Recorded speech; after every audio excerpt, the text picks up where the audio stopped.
Assalamualaikum warahmatullahi wabarakatuh. Selamat datang di Bicara Pajak bersama saya Faris Yustian. Nah, kali ini kita akan membahas tentang tutorial pengisian SPT tahunan PPh orang pribadi menggunakan formulir 1770 melalui e-form PDF. Kita tahu bahwa sekarang DJP sudah mengeluarkan fitur terbaru untuk pelaporan SPT tahunan, yakni e-form tapi menggunakan PDF. Kalau yang versi lama itu menggunakan IBM Viewer, jadi ada aplikasi tambahan untuk membuka dan mengisinya. Nah, kalau sekarang kita cukup menggunakan PDF saja, khususnya Adobe Reader ya. Jadi hanya bisa dibuka untuk Adobe Reader untuk versi yang paling tidak versi 20 ke atas. Gitu, atau versi terbaru lah kalau misalkan paling amannya. Nah, untuk pembahasannya sendiri, perbedaan antara e-form PDF ini dengan e-form yang lama atau dengan e-filing atau dengan SPT sudah saya bahas di video sebelumnya. Nah, kali ini kita akan praktek bagaimana cara mengisi SPT tahunan menggunakan e-form PDF ini. Nah, silakan disimak tutorialnya berikut ini. Yang pertama, tentu saja apa yang harus dipersiapkan ya NPWP, nomor NPWP kita, kemudian akun DJP online. Jadi kalau misalkan lupa ya berarti harus punya EVIN ya. Jadi jangan lupakan juga EVIN terlebih dahulu. Kemudian peredaran usaha untuk yang PP23, jadi kalau kita bayarnya yang 0,5% itu PP23 atau pajak UMKM, nah kita juga harus melaporkan peredaran usahanya berapa, peredaran brutonya berapa. Kemudian laporan keuangan, ini bagi Anda yang menggunakan pembukuan. Kemudian bukti potong, PPh pasal 21, 22, 23 jika ada. Kemudian laporan realisasi insentif pajak COVID-19 kemarin ya, selama setahun kemarin, jika Anda juga mengikuti insentif ini. Jadi ini paling tidak apa saja yang harus dipersiapkan. Nah, berikutnya sekarang simulasi pengisian SPT 1770-nya. Seperti biasa, kita harus buka dulu situs DJP, alamatnya di www.pajak.go.id ini, atau biasanya kita googling saja dengan kata pajak di sini keywordnya. Kemudian setelah itu akan muncul di sini halaman DJP. Nah, di sini untuk mengakses DJP online atau untuk melaporkan SPT tahunan kita, cukup klik login di sini, tombol login di pojok kanan atas. Kemudian nanti akan diarahkan ke beranda, di sini beranda DJP online. Nah, di sini ada beberapa yang harus diperhatikan. Kalau misalkan Anda lupa kata sandi, ya berarti silakan klik ini, lupa kata sandi. Kalau misalkan ternyata belum registrasi, belum pernah daftar sebelumnya, maka silakan belum registrasi di sini. Nanti akan diarahkan untuk mengisi NPWP, nomor EVIN, kemudian alamat email dan passwordnya. Kemudian kalau yang bagi yang sudah melakukan registrasi atau yang aktivasi, silakan username-nya adalah nomor NPWP Anda, kemudian password DJP online-nya. Kemudian silakan di sini ketik kode keamanan, kemudian login di sini. Setelah berhasil Anda login, maka akan muncul dashboard DJP online seperti ini. Nah, di sini akan ada beberapa menu. Yang pertama informasi, ini terkait dengan NPWP. Jadi kita bisa cetak langsung NPWP kita yang dikirim ke email secara elektronik ya. Kemudian dashboard, ini terkait dengan SPT atau kewajiban SPT yang sudah pernah kita laporkan.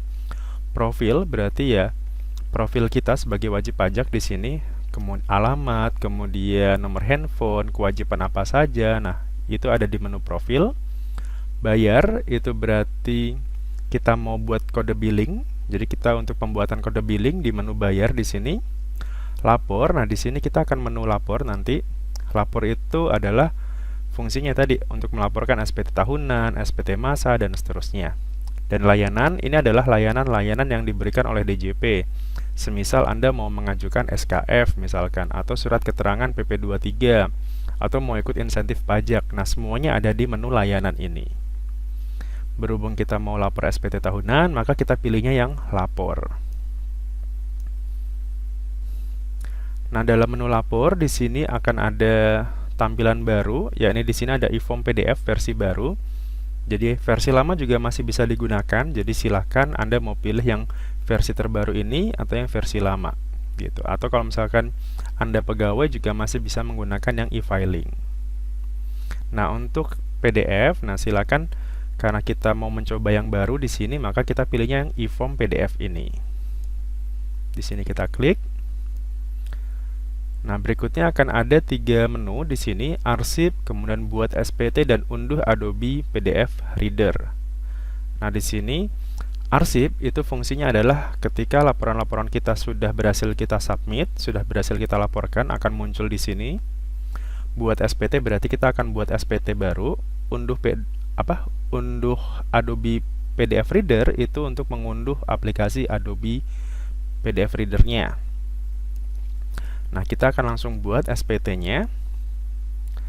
Nah, tapi kalau misalkan Anda bagi yang belum punya PDF Reader, karena di sini hanya bisa digunakan menggunakan Adobe Reader, maka saya sarankan kalau misalkan belum berarti Anda install dulu aplikasinya.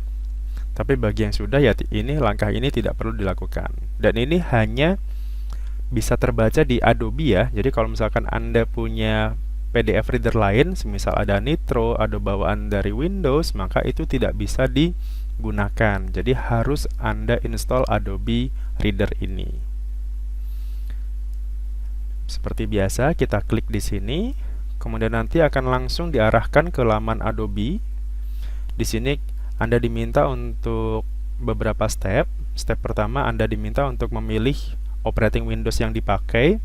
Misalkan ya Windows, Mac, dan seterusnya, kemudian bahasanya, kemudian versinya apa, versi Adobe Reader-nya apa. Nah, setelah itu, ini yang gratis, ini yang berbayar. Silakan Anda pilih mau yang mana. Kemudian kita download di sini, misalkan kita pilih yang gratis saja ya. Kita download di sini. Setelah berhasil download, akan muncul proses seperti biasa, download dan seterusnya sampai nanti Adobe Reader ini terpasang di PC kita atau di laptop kita. Dan untuk sementara ini juga belum bisa menggunakan handphone ya, jadi hanya bisa menggunakan PC. Gitu. Jadi PC yang sudah ada Adobe Reader-nya atau laptop boleh. Nah, setelah berhasil kita install tadi Adobe Reader-nya, kita balik lagi untuk buat SPT-nya sekarang. Nah, kita buat SPT, balik lagi ke menu e-form tadi. Kita klik buat SPT, kemudian ada pertanyaan, apakah Anda menjalankan usaha atau pekerjaan bebas? Nah, silakan kita pilih iya di sini karena tadi kita mau lapornya itu yang 1770. Kalau yang tidak, berarti nanti akan diarahkannya ke yang 1770S untuk yang karyawan, untuk yang pegawai swasta, PNS dan sebagainya. Karena e-form ini juga bisa digunakan untuk yang karyawan, sama seperti e-filing gitu. Jadi ada alternatif lain selain e-filing untuk karyawan sekarang. Kalau dulu kan hanya e-filing ya. Nah, kalau sekarang bisa juga kita menggunakan e-form yang PDF ini. Nah, kita fokusnya di usaha dulu. Nah, berarti kita pilih ya. Kemudian nanti akan klik tombol ini, e-form SPT tahunan orang pribadi, formulirnya 1770. Nah, berikutnya akan muncul data formulirnya. Nah, silakan tahun pajaknya diisi. Misalkan kalau sekarang berarti tahun 2020. Kemudian statusnya adalah normal. Normal itu artinya baru pertama kali lapor. Kalau ternyata sudah pernah lapor sebelumnya di tahun yang sama ini, maka silakan pilih pembetulan. Pilih 1, 2, terus dan seterusnya ya. Kemudian nah, di sini perbedaannya yang paling signifikan media pengiriman token. Kalau dulu e-form yang lama hanya bisa melalui email. Sementara kalau sekarang selain email juga bisa melalui nomor handphonenya. Sama seperti e-filing jadinya sekarang. Jadi e-filing kan bisa lewat handphone, bisa lewat email ya. Nah, e-form yang sekarang yang PDF ini juga bisa menggunakan email atau nomor handphone. Jadi misal kok lama ya verifikasinya kodenya, nah silakan pilih yang handphone saja. Jadi antara email atau nomor handphone yang kita pilih. Berikutnya, poin tambahan berikutnya adalah Anda bisa impor data sekarang. Kalau e-form yang lama itu kan kita harus input satu persatu ya. Kalau untuk menginput daftar harta, daftar bukti potong, atau daftar pembayaran. Nah, sekarang kita bisa impor langsung CSV-nya. Jadi cepat. Kalau misalnya hartanya sampai berlembar-lembar, kan lama kalau kita harus ngisi ya.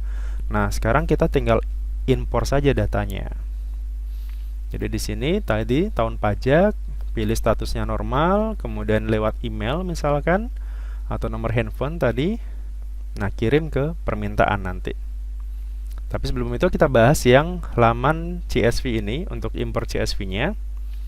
Nah, ketika kita klik tadi alamatnya, itu alamatnya di www.pajak.go.id/laman e-form PDF. Nah, ini untuk mendownload tadi ya, format-format CSV untuk impor datanya. Nah, formatnya apa saja yang disediakan? Di sini ada CSV untuk PPA Badan, CSV untuk orang pribadi, baik itu yang 1770 ataupun yang karyawan swasta yang 1770S. Nah, di sini ada dua file, formulir atau format dan contoh pengisiannya serta petunjuk pengisiannya. Jadi saran saya ini dua-duanya diunduh kalau misalkan kita mau lapor yang ini ya, petunjuk pengisian ataupun formatnya. Jadi tinggal biar kita nggak bingung nanti kira-kira formatnya seperti apa, contoh pengisiannya seperti apa. Nah, setelah kita berhasil download, filenya akan seperti ini. Untuk yang orang pribadi tadi yang 1770 akan ada 5 file berbentuk CSV. Yang pertama daftar bukti potong orang pribadi, daftar harta, daftar PP23 yang pembayaran PP23, daftar SSP atau surat setoran pajaknya, kemudian daftar utang. Nah, ini bisa kita gunakan untuk impor data semua tadi ya. Kalau misalkan ternyata daftar harta saya banyak nih. Nah, ya udah silakan klik impor data aja. Nah, di sini akan kita bahas satu persatu. Untuk petunjuk pengisiannya tadi ya, silakan dibaca. Dan ini poin pentingnya adalah saat akan melakukan impor CSV pada viewer aplikasi form, harap pastikan file CSV yang Anda impor sedang tidak dibuka. Jadi harus ditutup terlebih dahulu file CSV-nya. Apabila sedang dibuka, ya sudah langsung tutup dulu, baru nanti impor data. Jadi pastikan viewer CSV-nya tadi, CSV yang untuk impor data tadi itu pastikan kita close dulu, baru nanti kita impor data. Jangan dibalik.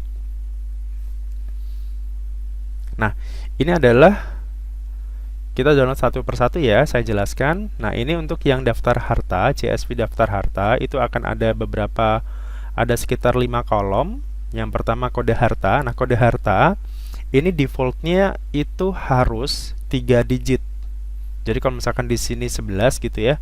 Sementara yang disarankan, yang diharuskan adalah 3 digit. Artinya harus diawali dengan tanda petik 1 di sini. Biasanya kan kita klik tanda petik 1 baru 0 11 gitu ya. Jadi biar angkanya itu tetap 3 digit.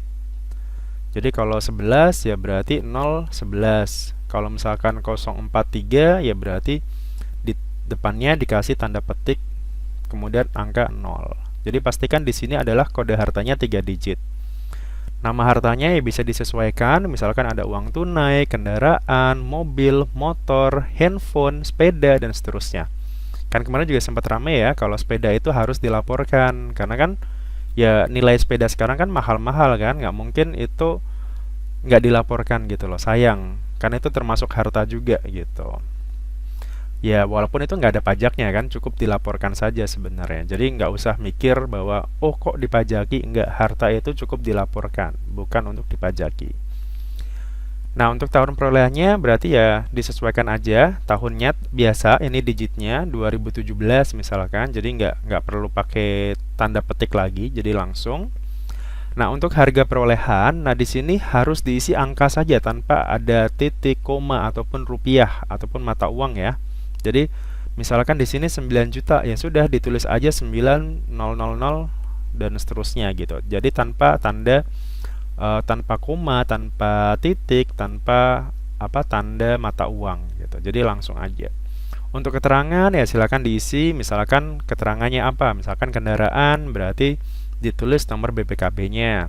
Motor sama juga, rumah berarti ditulis nomor PBB-nya dan seterusnya. Jadi keterangan ini nih ya silakan untuk penguat data harta itu gitu. Kemudian daftar harta tadi ya, kalau misalkan kita kesulitan, ini daftar hartanya apa ya, kodenya apa. Nah, ini silakan Anda bisa pilih. Untuk deposito 014, kemudian untuk piutang 021, peralatan elektronik misalkan handphone tadi 055, Kemudian sepeda itu alat transportasi di sini 041 dan seterusnya ya. Untuk rumah kodenya adalah 061 di sini. Untuk yang usaha berarti 062. Jadi ini silakan untuk dilihat kode hartanya. Tadi ya, ingat untuk kode harta harus 3 digit. Berikutnya untuk daftar utang, ini sama juga, ada sekitar 5 kolom. Kode utang itu ya disesuaikan, kode utangnya sama 3 digit juga. Nama pemberi pinjaman ya berarti siapa, nama pemberi pinjamnya, misalkan bank apa misalkan. Kemudian alamatnya di mana. Cukup ditulis ya nama kecamatan atau nama kabupatennya ya kalau misalkan terlalu panjang. Tahun pinjamnya kapan? Ini juga sama, format tahunnya nggak usah dirubah, sesuaikan aja 4 digit, nggak masalah. Kemudian jumlahnya juga silakan sama seperti harta tadi, tanpa titik, tanpa koma, jadi langsung angka full seperti ini. Dan untuk hutang itu kan jumlahnya adalah jumlah yang tersisa, bukan jumlah pada saat kita pertama kali utang, tapi jumlah yang tersisa di akhir tahun pelaporan. Jadi awal misal kita hutang 200 juta. Nah, akhir tahun 2020 kemarin tersisanya tinggal 120. Nah, maka yang ditulis adalah 120. Seperti ini contohnya. Jadi tidak pakai titik ataupun koma ya. Jadi langsung angka semuanya. Ini tadi untuk daftar kode utangnya ada 101 untuk bank, 102 kartu kredit dan seterusnya ya. Ada 109 untuk utang lainnya. Gitu. Jadi untuk utang sendiri kodenya hanya ada 4 jenis ini. Untuk CSV bukti potong di sini ada sekitar 7 kolom. Yang pertama nomor seperti biasa.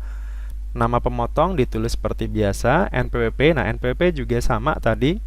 Ditulis depannya itu harus pakai tanda petik biar full angkanya dan tidak ada tanda strip, tanda hubung lainnya. Jadi langsung tanda petik kemudian angka 15 digit NPWP. Nomor bukti potong ya ini silakan disesuaikan dengan nomor bukti potong yang Anda terima. Tanggalnya juga sama. Formatnya adalah seperti ini. Tanggalnya jadi hari, bulan dan tahun dengan masing-masing ada tanda garis miringnya ini. Jenis pajaknya ini bisa disesuaikan. Untuk pasal 21 berarti 21 di sini sudah ada kodenya. Pasal 21 berarti 21, 22, pasal 23 untuk 23, pasal 24 untuk 24, pasal 26 untuk 26, dan untuk DTP ini jenis pajaknya adalah 100. Artinya ini misalkan Anda punya bukti potong tapi ditanggung perusahaan ya atau ditanggung pemerintah seperti kemarin yang dapat insentif. Nah, ini kodenya adalah 100. Kemudian jumlah PPh-nya ya silakan ditulis sama seperti yang tadi, jadi angkanya full tanpa ada titik atau koma. Gitu. Jadi langsung aja full. Ini untuk CSV bukti potongnya. Berikutnya untuk SSP atau untuk surat keterangan kurang bayar atau surat pembayaran. Ketika kita kurang bayar kan harus di-store dulu ya pajaknya. Nah, ini format SSP-nya, surat setoran pajaknya. Nomor seperti biasa, kode MAP ini untuk orang pribadi berarti kan 411125 ya. Kalau untuk badan kan 411126.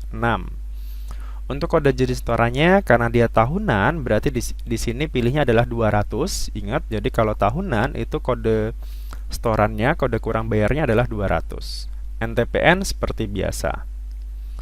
Untuk nomor PBK juga sama. Jadi bisa NTPN, bisa juga nomor PBK. Kalau ternyata Anda dapatnya dari pemindah bukuan. Tanggal store tadi sama, formatnya adalah D, hari, kemudian bulan dan tahun. Di sini masing-masing ada garis miringnya. Jumlah store juga sama, tidak ada titik, tidak ada koma. Jadi full angka saja. Dan untuk yang UMKM, nah ini juga penting. Jadi Anda tidak perlu ngetik satu persatu masa Januari, masa Februari dan seterusnya. Langsung aja pakai impor data. Di sini NPWP-nya sama seperti yang bukti potong tadi, full. Depannya dikasih tanda petik dulu biar tidak formatnya tidak salah. Jadi dikasih tanda petik kemudian 5 digit ke belakang tanpa ada titik dan tanda hubung lain. Masa pajaknya ditulis angkanya saja. Jadi kalau misalkan Januari ya berarti 1, Februari 2 dan seterusnya sampai Desember berarti di sini 12. Alamatnya ditulis sesuaikan dengan alamat tempat kegiatan usaha Anda, misalkan di jalan apa atau di kecamatan mana atau kota mana. Peredaran bruto di sini juga sama, angkanya saja yang harus ditulis gitu. Jadi tanpa ada titik atau komanya. Oke, dan ini simpannya semuanya dalam bentuk CSV ya. Jadi jangan disimpan atau di save as ke bentuk format Excel gitu. Jadi formatnya tetap harus yang CSV. Nggak bisa kalau kita impor data pakainya yang XLS misalkan. Nggak bisa, tetap harus yang CSV. CSV yang koma delimited itu. Nah, setelah berhasil semuanya tadi sudah kita sesuaikan CSV-nya. Nah, sekarang kita input PDF-nya. Jadi pada saat pertama kali buka PDF yang tadi, yang sudah kita download tadi, maka hasilnya adalah seperti ini formulirnya. Dimulai dari lampiran 4 dulu, yang paling belakang, kemudian tahun pajaknya. Kebetulan ini saya ambil data untuk tahun 2019, jadi kalau 2020 berarti ini 2020. Kemudian ini pembukuan atau pencatatan. Nah, ini penting. Kalau misalkan Anda UMKM, maka pilihnya yang pencatatan. Kalau Anda melakukan pembukuan yang omsetnya di atas 4,8 miliar misalkan, maka Anda pilihnya yang pembukuan. Tapi kalau yang UMKM, Anda pilihnya yang pencatatan. Nah, kemudian di sini yang merah-merah ini seperti e-form yang lama, ini harus diisi, ada kode harta, nama harta dan seterusnya. Atau tadi ya, Anda bisa gunakan impor data di sini dengan cara tadi ya yang sudah sesuai dengan yang sudah sesuai dengan ketentuan CSV-nya tadi. Kalau berhasil impor datanya kurang lebih akan seperti ini impor datanya. Misalkan ada uang tunai, peralatan elektronik dan seterusnya. Harga perolehan dan seterusnya. Ini kalau berhasil seperti ini. Kalau misalkan Anda mau hapus, di bawahnya itu ada tombol tambah dan hapus. Itu bisa Anda gunakan untuk menginput secara manual. Seperti ini, jadi ada tambah dan hapus. Jadi misalkan ini mau dihapus semua, nah silakan klik tombol hapus di sini. Kalau mau ditambahkan secara manual ya silakan tambah, kemudian kode hartanya ditulis, nama harta, tahun perolehan, harga perolehan dan keterangannya. Kemudian beralih ke bagian B untuk daftar utang, ini sama juga, silakan Anda pilih impor data kalau ada. Misalkan kalau mau input secara manual juga silakan. Di sini ada klik tambah dan hapus. Kalau misalkan terjadi perubahan data dari tahun sebelumnya ya silakan klik perubahan datanya saja gitu. Misalkan angkanya pasti kan berubah ya, pastinya harusnya akan semakin turun kalau yang utang tersisa itu. Kemudian di bagian C itu adalah daftar susunan anggota keluarga atau daftar anggota yang Anda tanggung. Di sini silakan tambah. Tinggal klik tambah, kemudian nama, kemudian NIK, nomor induk kependudukannya, atau bisa Anda lihat di kartu keluarga. Kalau misalkan ternyata belum punya KTP, kemudian hubungan keluarganya apa? Misalkan istri, anak, orang tua, dan seterusnya. Kemudian pekerjaannya apa? Apakah misalkan ibu rumah tangga atau pegawai swasta dan seterusnya ya. Jadi silakan sesuaikan jenis pekerjaannya. Kemudian dari lampiran 4 tadi kita masuk ke lampiran 3. Lampiran 3 itu adalah penghasilan yang bersifat final atau yang dikenakan final. Nah, di sini tadi pentingnya. Kalau misalkan Anda penghitungannya menggunakan PP23 atau UMKM, nah silakan di sini Anda harus isi di lampiran 3 ini. Ini Anda scroll ke bawah. Di sini akan muncul angka 16 ini, penghasilannya yang dikenakan PPh final. Nah, di sini ada centang atau checklist, di sini PP 46 atau 23. Nah, jadi bagi Anda yang punya usaha UMKM yang 0,5% itu pajaknya, nah silakan Anda centang di sini. Dicentang. Kemudian setelah itu di bagian atas ini dari yang ini misalkan centang, otomatis akan muncul tombol baru di sini, PP23 di sini. Nah, silakan Anda klik di sini.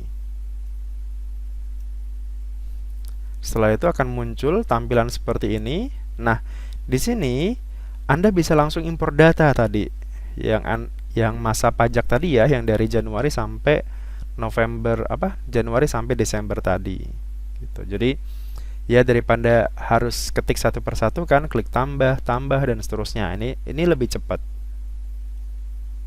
Alamatnya juga jangan lupa ditulis. Jadi kalau masih ada kotak-kotak merah seperti ini harus ditulis alamatnya di mana, jalan apa dan seterusnya ya. Gitu. Berikutnya ini misalkan ketika sudah impor data ya, sudah berhasil impor data di sini. Kalau misalkan mau impor atau mau tambah lagi ada di sini, tambah atau hapus kalau misalkan terjadi kesalahan. Nah, setelah berhasil ini semua, pastikan angkanya benar di sini. PP yang sudah dibayar sekian. Nah, pindahkan nilai ini ke lampiran 3 yang tadi. Jadi kita pilih ya. Jadi ini adalah lampirannya, istilahnya rinciannya. Kemudian dari rincian ini kita pindahkan ke lampiran 3 tadi. Nah, dari lampiran 3 tadi sudah selesai. Sekarang kita masuk ke lampiran 2 sekarang. Lampiran 2 adalah lampiran yang untuk bukti potong. Jadi misalkan kalau Anda punya bukti potong dari perusahaan berupa PPh pasal 21 atau pasal 22 atau 23, nah silakan diinput di sini.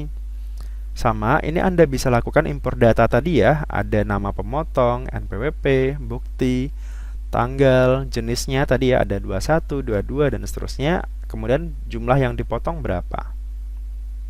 Untuk yang orang pribadi paling tidak bukti potongnya itu berasal dari PPh pasal 21, pasal 22 dan pasal 23. Untuk yang pasal final itu jangan dimasukkan ke sini karena di sini adalah bukan yang final. Jadi kalau misalkan Anda punya bukti potong yang bersifat final yang pasal 4 ayat 2 itu jangan dimasukkan ke sini karena nanti hasilnya akan merusak hitungan. Nah, kalau sudah tadi lampiran 2, sekarang kita tadi ya klik selanjutnya. Nah, di sini lampiran 1 di sini adalah kalau Anda melakukan pembukuan. Jadi kalau omset Anda, usaha Anda di atas 4,8 miliar, maka silakan Anda harus lakukan pembukuan gitu. Jadi bukan lagi menggunakan pencatatan di sini. Jadi Anda harus pembukuan. Nah, di sini silakan apakah laporan keuangannya atau pembukuannya itu diaudit atau tidak. Kalau diaudit ya berarti Anda harus tulis di sini nama akuntan publiknya siapa, nama konsultan pajaknya siapa, misalkan Anda menggunakan konsultan. Kalau ternyata tidak ada ya berarti tinggal pilih yang tidak diaudit.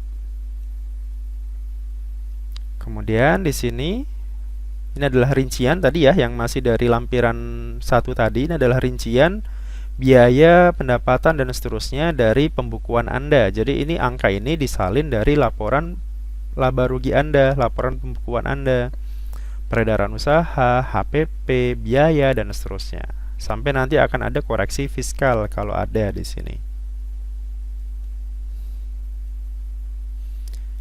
Nah, dari lampiran 1 tadi masih di lampiran yang 1 tapi di bagian yang berbeda.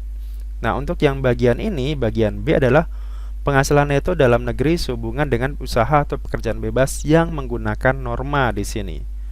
Norma itu adalah cara menghitung penghasilan neto dari peredaran bruto. Jadi misalkan Anda pekerja bebas, misalkan pekerja bebas, contohnya dokter, notaris, pengacara dan sebagainya. Nah, peredaran brutonya misalkan 1 tahun itu 1 miliar. Nah, kira-kira normanya berapa di sini? Misalkan norma dokter itu 45% misalkan. Sesuai dengan Per 17 tahun 2015 ya, tentang norma penghitungan penghasilan neto.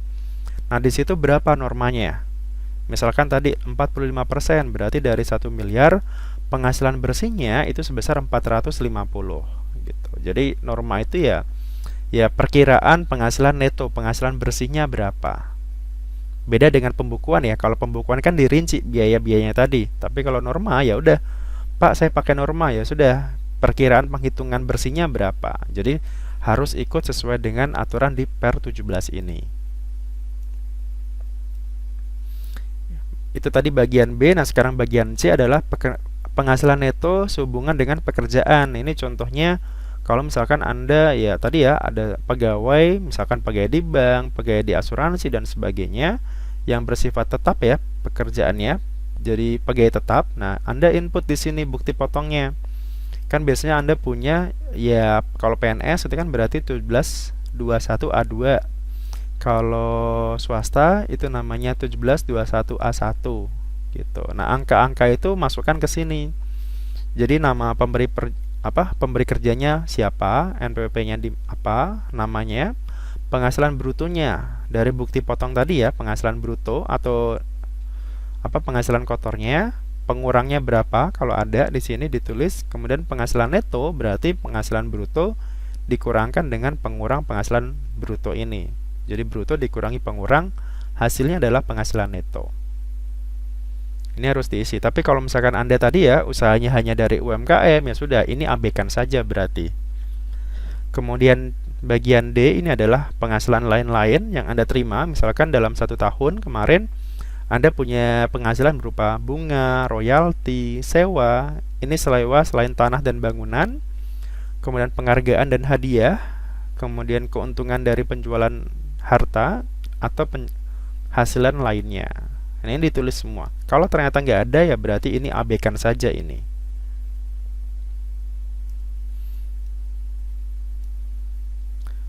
Berikutnya sekarang kita sudah masuk ke bagian induk. Nah, SPT induk ini adalah rangkuman dari lampiran-lampiran yang sudah kita isi sebelumnya tadi, gitu. Jadi pastikan di sini nomor telepon harus diisi.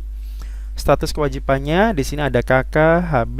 KK itu berarti kepala keluarga, HB itu hidup berpisah, PH itu pisah harta. Jadi ada perjanjian secara hukum antara suami istri pisah harta atau memilih terpisah gitu. Masing-masing kewajiban pajaknya nanti dihitung terpisah. Berarti istri berapa, suami berapa gitu. Jadi itu yang namanya MT, memilih terpisah. Kemudian tadi ini tahun pajaknya, kemudian pembukuan atau pencatatan ya, tadi sudah dijelaskan. Nah, ketika sudah berhasil kita isi semuanya. Ini misalkan kuning-kuning ini, yang warna kuning berarti itu yang sudah otomatis, yang putih ini harus kita isi manual. Jadi kalau yang tadi ya, yang Anda penghasilannya berupa dari kegiatan usaha yang pakai norma tadi atau dari pekerjaan, pasti nanti angkanya akan muncul di sini. Tapi karena di sini contohnya adalah UMKM, maka di sini pasti 0. Karena UMKM itu sudah dikenakan PPh final, artinya tidak dihitung lagi di sini. Induk ini jadinya nanti akan 0. Untuk PTKP silakan ditulis, misalkan TK, kemudian tanggungannya berapa di sini. Jangan lupa kemudian yang paling bawah di sini ada pernyataan, di sini ada tanggal dan juga formulir atau lampiran yang harus diserahkan. Kalau UMKM berarti contohnya ini saja yang harus dilampirkan, daftar peredaran bruto. Kemudian pilihnya di sini ada wajib pajak atau kuasa, tanggalnya kita klik tanggal hari ini. Nah, di sini ada kolom tanda tangan. Nah, kolom tanda tangan ini sebenarnya bisa diisi dengan tanda tangan scan Anda, atau kalau mau dibiarkan kosong juga tidak masalah. Jadi silakan ini diisi kalau memang ada tanda tangan scan-nya, tapi kalau dikosongkan juga tidak masalah gitu. Karena sudah istilahnya nanti kan sudah menggunakan kode verifikasi gitu. Jadi tidak perlu tanda tangan lagi sebenarnya. Nah, setelah berhasil semuanya tadi sudah tidak ada yang warna merah, silakan kita pilih submit di sini. Pojok kanan atas ada tombol submit. Nah, di sini kita harus diminta untuk unggah lampiran dulu. Lampiran untuk yang UMKM itu adalah rekapitulasi peredaran brutonya, maksimal adalah 5 mega ya maksimalnya. Jadi kalau misalkan masih Excel, ya berarti harus diubah dulu, di-convert dulu ke PDF. Contohnya seperti apa peredaran bruto itu? Ya contohnya seperti ini ya. Jadi ya ada nama, NPWP, alamat, nama lokasinya, NPWP, masa pajaknya berapa dari Januari sampai Desember, peredaran brutonya berapa, pajak yang sudah dibayarkan berapa. Ini kan 0,5% ya dari ini. Gitu. Jadi tinggal kita, ini kan dalam bentuk Excel, nah silakan nanti di-convert atau di-save as ke bentuk PDF saja. Tadi setelah ini kita upload di sini, unggah di sini. Nah, pastikan emailnya sudah terima atau tadi ya dapat lewat SMS juga bisa, kode verifikasi di sini. Nah, kode verifikasi ini kita copy paste ke sini kode verifikasi, kemudian nanti akan di submit gitu. Nah, pada saat kita submit itu pastikan jaringan internetnya nyala. Kalau tadi kita ngisi tadi itu nggak masalah mau offline, tapi kalau pada saat kita submit ini kondisinya harus sudah online, harus sudah terkoneksi dengan jaringan internet. Tapi kalau misalkan ternyata kita submit masih belum berhasil, ya silakan ulangi terus sampai nanti berhasil ya. Karena bisa jadi ya sedang gangguan atau mungkin servernya atau bahkan mungkin kode verifikasinya salah atau berbeda. Kalau misalkan ternyata tidak terima ya tadi ya, tidak terima kode verifikasi, silakan ulangi lagi lewat SMS atau ya hubungi saja petugas pajak di kantor pajak Anda gitu. Pak, saya tidak bisa kirim nih kode verifikasinya, tolong gitu. Atau bisa juga telepon ke Kering Pajak. Nah, setelah berhasil submit di sini, kita tadi ya submit, kemudian ya silakan allow saja di sini. Karena mau connect ke internet tadi ya, kita allow di sini. Nah, setelah itu kalau berhasil di sini receiving datanya full, kemudian nah ini yang ditunggu-tunggu, notifikasi submit SPT berhasil. Silakan cek email Anda untuk melihat tanda bukti penerimaan elektroniknya. Nah, kalau sudah seperti ini artinya Anda sudah resmi untuk lapor SPT tahunan. Jadi Anda sudah resmi, Anda sudah bisa melaporkan SPT tahunan. Tinggal kita cek saja tanda terimanya atau bukti penerimaan elektroniknya. Itu bisa kita cek di menu arsip tadi ya, di DJP Online kan ada menu arsip tadi. Awalnya kan di sini tadi masih kosong ya. Nah, sekarang sudah ada isinya. Nah, untuk bukti penerimaannya, bukti penerimaan elektroniknya, kita klik aksi di sini. Nah, di sini akan muncul bukti penerimaan elektronik Anda. Ini juga di email juga ada gitu. Jadi kalau misalkan Anda sudah dapat kartu ini atau tulisan seperti ini atau bentuk grafis seperti ini, berarti selamat, Anda telah berhasil melaporkan SPT tahunan Anda. Gitu. Jadi pastikan Anda sudah terima ini. Demikian untuk tutorial PPH SPT 1770 menggunakan e-form PDF ya, fitur terbaru. Jadi yang bisa saya highlight dari aplikasi ini tentu saja adalah sekarang sudah bisa kode verifikasinya itu melalui SMS, jadi tidak hanya melalui email. Kemudian kita bisa input data melalui CSV, jadi impor data. Itu yang poin pentingnya ya, poin penting perubahan dari e-form ini dari yang e-form sebelumnya gitu. Jadi ya lumayan menghemat waktu bagi yang hartanya banyak atau bukti potongnya banyak gitu. Jadi tinggal kita impor saja datanya, kita edit dulu di Excel, kemudian kita save as ke CSV lagi. Demikian untuk tutorial kali ini. Mohon maaf kalau ada kekurangan. Apabila ada pertanyaan, silakan tinggalkan di kolom komentar. Jangan lupa untuk follow Instagram saya di bicarapajak.id, atau silakan dengarkan podcast saya di Spotify Bicara Pajak Podcast. Terima kasih atas waktunya dan Assalamualaikum warahmatullahi wabarakatuh.